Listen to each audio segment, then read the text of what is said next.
नमस्कार, श्री स्वामी समर्थ. आज आपण हरभऱ्याची हिरवी भाजी बनवणार आहोत. लसण मिरची भाजून घ्यायची, नंतर कांदा, वाटून घेतलेली लसण मिरची कोथिंबीर व हरभऱ्याची वाळलेली भाजी त्यामध्ये बेसन मिक्स करून घ्यायचं.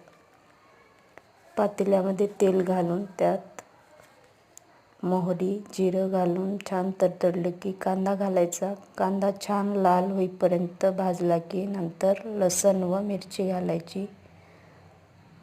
लसण मिरची छान परतून घ्यायची. नंतर तेलामध्ये थोडी कोथिंबीर घालून भाजीला चव छान येते.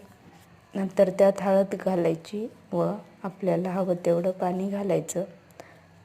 ज्यांना भाजी जास्त घट्ट आवडते त्यांनी कमी घालायचं, ज्यांना पातळ आवडते त्यांनी थोडं जास्त घालायचं. नंतर छान पाण्याला उकळी आली की थोडं थोडं करून बेसनासारखी ही भाजी फेटून घ्यायची. हळूहळू टाकत फेटली की गाठी होत नाहीत. चवीला ही भाजी खूप छान लागते.